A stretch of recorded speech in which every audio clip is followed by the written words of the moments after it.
नमस्कार, जय हिंद दोस्तों। मैं सिद्धार्थ सोनी आपके अपने मैथ कट पर आपका हार्दिक स्वागत करता हूं। मैं हाजिर हूं स्पेस टाइम डिस्टेंस का नेक्स्ट पार्ट 5 लेकर। हाँ, राधा श्याम कॉन्सेप्ट लेकर। पिछले लेक्चर में अपन ने क्या देखा? राधा और श्याम का मिलन देखा था। और आज क्या होता है? राधा श्याम मिलने के बाद दोनों एक दूसरे के घर जाते हैं और समय, चाल और दूरी की क्या क्या कंडीशन बनती है वो चीज अपन देखेंगे। देखो कैसे अपना क्या चीज चल रही है आज के में। राधा श्याम हो या फिर कोई दो व्यक्ति हो, मिलने के बाद जब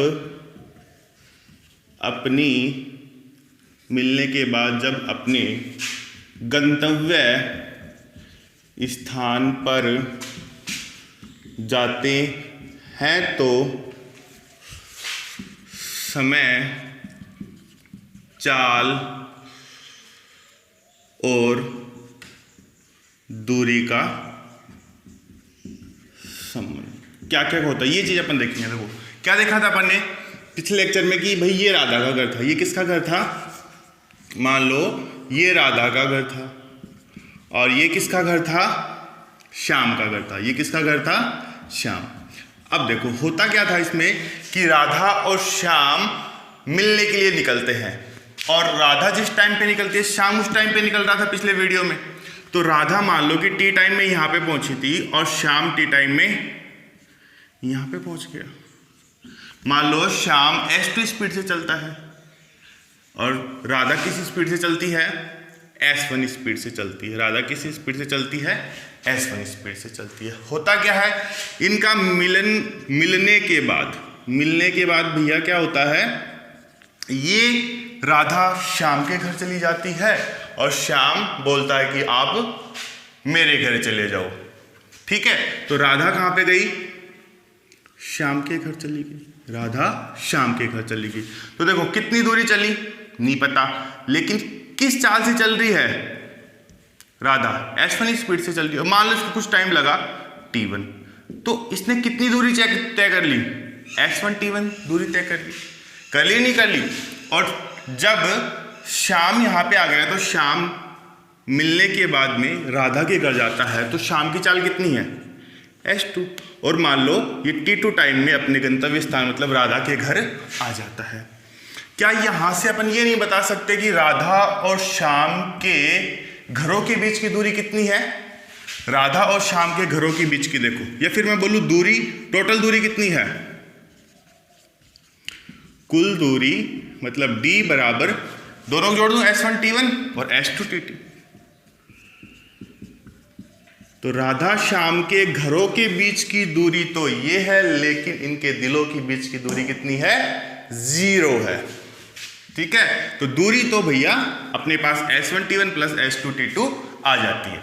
दूरी के बाद में बच गई चाल और समय। देखो कैसे निकालते हैं।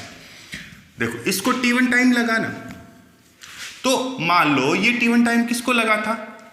श्याम को लगा था। तो ये श्याम का टाइम देखो t बराबर ये दूरी कितनी है? मैंने देखा था s1 t1 है, दूरी बटे चाल। और किस चाल से गया था श्याम? s2 चाल से गया था। यही तो होता है, अपन ने जाना था कि समय बराबर क्या होता है? दूरी बटे चाल। वही तो कर रहा हूं मैं, दूरी बटे चाल। होता नहीं होता? तो ये जो समय कैसे निकाला, ये दूरी कितनी? s1 t1 और किस चाल से गया था श्याम? इससे। लेकिन मैं ये t निकालूं तो राधा किस चाल से गई थी? s1 चाल से गई थी। और दूरी कितनी चली राधा ने? देखो ये तो दूरी है कंप्लीट, ये इससे आई हो लेकिन अपने को दूरी से मतलब है। तो कितना आ गया? दूरी बटे चाल। और राधा की चाल क्या रही है भाई? s1। समझ पा रहे हो? तो अपने पास दो समीकरण आ जाए, इक्वेशन फर्स्ट और इक्वेशन सेकंड। आ रहे नहीं आ रहे? देखो अपन क्या करेंगे, मान लो अपने को क्या चाहिए? दूरी अपन निकाल पाए, अपने को चाहिए अब चाल और समय। अब देखो मैं इक्वेशन फर्स्ट इंटू सेकंड कर लेता हूं, तो क्या आता है? देखो t into T, left side दोनों को इंटू कर दिया तो राइट साइड भी एक दूसरे क्या हो जाएंगी? इंटू हो जाएंगी। नहीं हो जाएंगी? तो कितना आ गया? देखो इस साइड टी स्क्वायर का वैल्यू कितना आ रहा है अपने पास? टी स्क्वायर बराबर S1 से S1 कट गया, S2 से S2 कट गया, T1 इंटू T2। तो T का फाइनल वैल्यू कितना आया मेरे पास, रूट T1 इंटू T2, जहां T1 इंटू T2 क्या है, मिलने के बाद जब एक दूसरे के स्थान पे जाता है तो उसको पहले वाले को T1 और दूसरे वाले को T2। जैसे कि मिल लिया और मिलने के बाद राधा को T1 टाइम लगा यहाँ पे आने पे, और यहाँ पे मिलन के बाद इसको T2 टाइम लगा, तो ये वो दो टाइम हो गए। तो अपने पास टाइम भी आ गया और क्या आ गई, दूरी भी आ गई। अब बात करते हैं चाल की। तो चाल का अनुपात क्या होगा, देखो इक्वेशन फर्स्ट बराबर इक्वेशन यदि मैं सेकंड कर दूं तो क्या आएगा, देखो T बराबर T कर सकता हूं, तो T बराबर T का मतलब क्या हुआ, यहाँ पे S2 T2 S1 T1 बराबर S1 T1 S2 T2। तो अपने पास दूरी आई, अपने पास समय। अब अपने को चाहिए क्या, चाल का अनुपात। तो देखो मैं चाल को एक साइड कर लेता हूं, तो किस साइड ये क्या आ गया, S1 इस साइड आ गया, स्क्वायर हो गया, और S2 इस साइड था, या फिर S2 को इस साइड ले आओ, S2 का स्क्वायर आ रहा नहीं आ रहा, और T2 अपॉन T1 हो गया। तो चाल का रेशो मेरे पास कितना आ गया, S1 upon S2 equal to T2 upon T1। होगा नहीं होगा। तो अपन ने क्या चीज देख ली, जब राधा श्याम मिलने के बाद दोनों एक दूसरे के घर जाते हैं, तो ये चीज हमेशा ध्यान रखना, जब मिलने के बाद राधा T1 टाइम से गई और श्याम T1 टाइम से राधा घर जाता है, तो दूरी बराबर तो अपने क्या देखी, S1 T1 plus S2 T2, और समय क्या देखा, T1 इंटू T2, और अपने चाल का अनुपात क्या देखा, चाल का अनुपात समय के वर्गमूल का, जो समय के अनुपातों का उल्टा वर्गमूल होगा। समझ पा रहे हो। तो अपने पास 3 समीकरण आ जाते हैं। ओके, तो इन 3 पे बेस बहुत सारे क्वेश्चन अब एग्जाम में आने लगे, उन्हीं के बारे में अपन आगे चर्चा करेंगे। देखो मैं एक क्वेश्चन लेता हूं इसके लिए आपके लिए। देखो क्वेश्चन क्या है अपना, कि 2 बसें सीकर तथा दिल्ली से एक ही टाइम पर रवाना होती है। मान लो ये तो सीकर, ये तो सीकर, और ये मान लो दिल्ली है, ये दिल्ली पास में ही है, ये सीकर और ये दिल्ली। एक ही टाइम पर फिक्स टाइम, 10 बजे यहाँ से रवाना हुई तो 10 बजे यहाँ पे, यदि 11 बजे यहाँ से रवाना हुई तो 11 बजे यहाँ से रवाना होती है। तो मिलने के पश्चात वे क्रम से 9 घंटे और 16 घंटे में अपने गंतव्य स्थान पर पहुँचती है। गंतव्य स्थान का मतलब, मान लो सीकर वाली बस ये चल रही है और दिल्ली वाली बस मान लो ये चल रही है, तो बीच में कहीं मिलन होगा, मिलन तो होगा। मिलने के बाद में बोला, मिलने के बाद में टाइम दिया है, तो पहला टाइम होगा वो तो T1 हो जाएगा, और दूसरी दिल्ली से चलने वाली गाड़ी मिलने के बाद में कितना टाइम लेती है, यहाँ से यहाँ तक पहुँचने में 16 घंटे लेती नहीं लेती। तो यदि मिलने के बाद चीज़ें समय दिया हो तो क्वेश्चन सारे इन्हीं पे बेस होंगे। ठीक, इनका डेरिवेशन अपन ने सबका अलग अलग देख लिया था। देखो पहला क्वेश्चन क्या है, चलने के कितने समय बाद दोनों बसें मिलेगी, मतलब ये यहाँ से चली, यहाँ से कितने टाइम बाद में मिलेगी। तो समय के लिए अपन कौन सा समीकरण यूज करेंगे, समीकरण 2 यूज कर लेंगे। और T बराबर क्या है, देखो T बराबर रूट T1 इंटू T2। तो कितना आया, T1 का मान कितना है 9 और T2 का 16। रूट हटाएंगे तो 9 का कितना हो जाएगा 3 और 16 कितना हो जाएगा 4। तो फाइनली 12 घंटे बाद ये अपने दोनों बसें मिलेंगी। मतलब ये 12 घंटे इस साइड चली और ये 12 घंटे इस साइड चली, तो ये दोनों इस पॉइंट पर मिल पाए। समझ पाए। तो पहला क्वेश्चन अपना ये हो जाता है। नेक्स्ट क्वेश्चन क्या, दोनों बसों की चालों का अनुपात। और चालों का अनुपात क्या होता है, देखो चालों का अनुपात ये होता है, दोनों समय के अनुपात ले लेंगे T2/T1 और उसका क्या कर देंगे रूट। उल्टा होता है, S1 होगा तो ऊपर T2 आएगा, S2 होगा तो नीचे T1 और उसका रूट। तो देखो तो इनकी चालों का अनुपात कितना हो जाएगा। S1 किसको बता रही है, S1 बता रही है सीकर से चलने वाली, सीकर से चलने वाली बस की चाल। और S2 किसको बता रही है भैया, दिल्ली से चलने वाली बस की चाल। बता रही नहीं बता रही, तो S1/S2 क्या पढ़ा अपन ने? T2/T1 पढ़ा। और क्या होता है? T2 कितना दे रखा है देखो 16 और T1, तो 16 का रूट लेंगे तो 4 और 9 का रूट लेंगे तो 3। तो इनकी चालों का अनुपात कितना आ रहा है? मतलब सीकर वाली बस की चाल यदि मैं ये मानूं तो दिल्ली वाली बस की चाल क्या होगी भैया? ये होगी। अनुपात है नहीं है, मतलब इसकी सीकर वाले की स्पीड क्या है? ज्यादा। ओके, अब देखो नेक्स्ट क्वेश्चन दिया क्या है। यदि सीकर से चलने वाली बस की चाल 60 किलोमीटर है, सीकर से चलने वाली बस की चाल 60 किलोमीटर है, तो दिल्ली से चलने वाली बस की चाल क्या होगी? यही तो पूछा है। और चालों का अनुपात देखो अपने के पास क्या है? S1/S2 कितना दे रखा है? 4/3। ये तो बता रही है सीकर वाली बस की चाल, और ये किसको बता रही है? दिल्ली वाली बस की चाल, स्पीड को बता रही है। अपने किसके दे रखी है? सीकर वाले की चाल दे रखी है, तो मतलब 4 यूनिट किसको बता रहा है?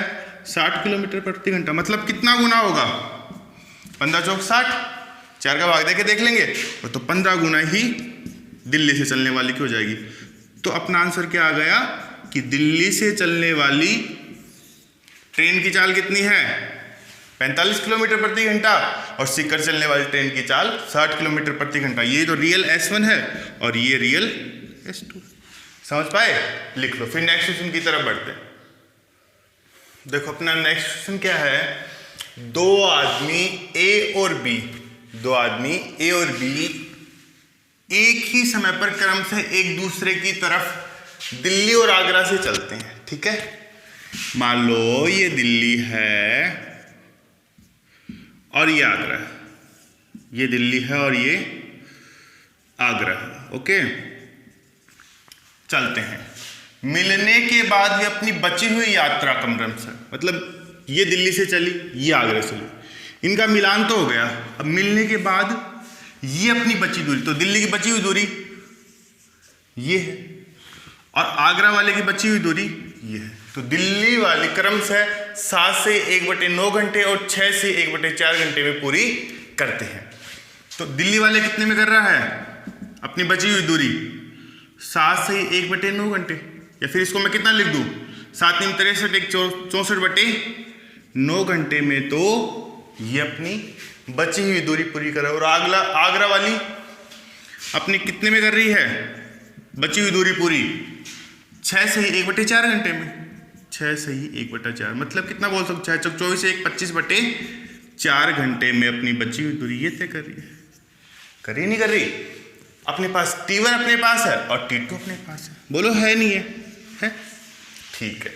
धीमे चलने वाले की चाल ज्ञात करो। धीमे चलने वाले की चाल ज्ञात करनी। अगर तेज चलने वाले की चाल धीमे चलने वाले की चाल से 40 किलोमीटर प्रति घंटे ज्यादा, मतलब धीमे चलने वाले की और ज्यादा चलने वाले की चालों का यहाँ पे अंतर दे दिया है। कैसे करें? अंतर से कर लेंगे। देख, क्यों? समय है तो क्या चाल का अनुपात नहीं बता सकते? इक्वेशन थर्ड से। तो देखो क्या है इक्वेशन थर्ड, क्या था अपने पास? S1/S2 equal to root T2/T1 था। तो यहां से अपने पास क्या आ जाएगा? धीमे चलने वाली और तेज पता चल जाएगा। वो तो अपने को जो ज्यादा टाइम ले रही है वो तो धीमे चल रही है, और जो कम टाइम ले रही है वो तेज चल रही है। तो देखो T2/T1 अपन निकालते हैं। कितना आया देखो? T2 कितना दे रखा अपने को? देखो T2 कितना है? 25/4, और T1 कितना है भैया? 64/9। कितना आ गया अपने पास? S1/S2 25/4 9/64। सबके वर्गमूल है, निकाल लो। 25 का 5, 9 का 3, 4 का 2, 64 का 8। कितना आ गया अपने पास? 15 और 16। कितना आ गया? 15। तो S1/S2 अपने पास आ गया देखो 15 और 16। तो किसकी चाल धीमी है? 15 वाले की चाल धीमी, मतलब 15 कम है नहीं है? बताओ। तो ये चाल कम है और ये ज्यादा है। तो इन दोनों का अंतर कितना दे दिया यहाँ पे? 1 यूनिट का अंतर है। और ये 1 यूनिट का अंतर रियल में कितना दे रखा है? देखो 40 किलोमीटर प्रति घंटा दे रखा है। दे रखा 40 किलोमीटर प्रति घंटे। और इसने पूछा गया अपने को, देखो 1 यूनिट का वैल्यू कितना है अपने पास 40 किलोमीटर प्रति घंटे। और अपने को पूछा क्या है, देखो ये तो पूछा था धीमे चलने वाले की चाल ज्ञात करो, तो धीमा तो यही चल रहा है, तो 1 यूनिट का वैल्यू 40 है, तो 40 से इंटू कर देंगे इसको। किससे इंटू कर देंगे 40, तो कितना आ जाएगा 15 चौक 60 किलोमीटर प्रति घंटे। तो ये अपना आंसर हो गया किसका, जो धीमे चलता है। और तेज का भी यदि बाई चांस पूछ ले तो किससे इंटू कर दोगे, इसको भी 40 से कर दोगे। 16 चौक 64 किलोमीटर प्रति घंटे की रफ्तार इसकी हो जाएगी। तो ये किसकी हो जाएगी, तेज चलने वाले की। ठीक है, तो अपन ने आज एक ही कॉन्सेप्ट पढ़ा। क्या पढ़ा, देखो अपन ये पढ़ा कि मिलने के बाद ये किस टाइम पे अपने दूसरे घर जा रहा है और ये किस टाइम पे अपने दूसरे घर जा रहा है, या फिर किस टाइम से अपने गंतव्य स्थान पे जा रहा है, ये किस टाइम पे अपने गंतव्य, मिलने के बाद एक दूसरे अपने गंतव्य स्थान पे जाता है। ये पॉइंट ये था, मिलने के बाद ये किस टाइम में गया, मिलने के बाद ये किस टाइम पे गया। ये तो कॉन्सेप्ट था आज का, तो उस पर डिपेंड अपने दूरी पड़ी, अपन ने चालों का अनुपात पढ़ा और क्या टाइम लगा वो चीज़ अपन ने पढ़ी। आज का वीडियो यहीं तक, तब तक के लिए जय हिंद, वंदे मातरम।